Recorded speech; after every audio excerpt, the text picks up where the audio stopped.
how did you create the Muscle Buster? I didn't. Sold it. No, I was in a in the 01 dojo when I started my career in Japan, and I remember I was kind of like flipping through. They have all these baseball magazine, all these reading material, and a bunch of manga on the table because a lot of the guys enjoyed reading it.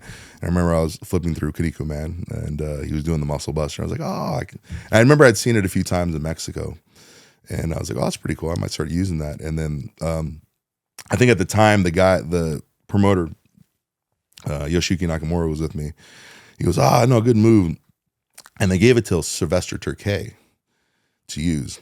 And I was like, But then when Sylvester left, and I got back on the Indies in the States, and he wasn't doing that, I was like, I'm going to start using it. So that's pretty much how it happened. Did you think you'd ever be doing it again after what happened with Tyson Kidd?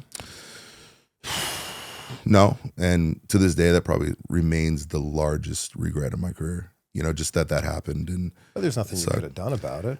Yeah, but I mean, that doesn't change things for Tyson. Doesn't change things, for a guy who is probably one of the most passionate people in the world of professional wrestling, for a guy who has an amazing mind for it. Really, WWE is fortunate to have him in their employ because even though he's not in a physical role within the company, the finishes, his ability to put together matches and be a producer and agent, unparalleled. When you hit it on him, did you think anything was wrong? No, not at all. No, didn't feel any different. Didn't, whatever. It's just when I turned around and went for the pin and we got back up. The only thing that even hinted that there's something wrong is when Cesaro looked back up at me. And I know when Cesaro was concerned, and then I was like, oh my God, I hope everything's okay. And then we got in the back and he went to the hospital and everything got checked out. But I mean,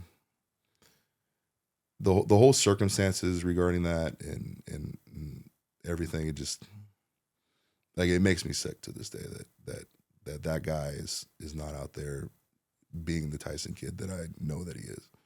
It seems like he's it's the thing that happened. He's forgiving you. He's an amazing human being. I mean, yeah, he's the best. No, just I guess the kids call it base these days, but he's that's how old I am. No, but no, he is. He's this guy that he has a greater understanding of a larger picture. And once again, when you talk about guys who are really great finish men, guys who can produce, I mean, he's going to be heralded as one of those dudes here. I mean, if he isn't already now, Were you concerned when you did use the move again? You've used it a few times since, right? Yeah. I didn't want to, and it was kind of like when I got back into going things into NXT, and in NXT I used it, but when I got to the main roster I didn't. But it was mainly, I tried to avoid doing it much or making it a thing. But it was just because, I didn't want, if he's having a bad day, he looks over and he sees that, he's like, I didn't want to replay the car crash in front of somebody, so I did my best to distance myself from it as much as possible. But that's why, it's just because this guy's my coworker, this guy I respect and I care about, and I'm not trying to make him have a shitty day over it. When you can use the submission finish instead. Yeah.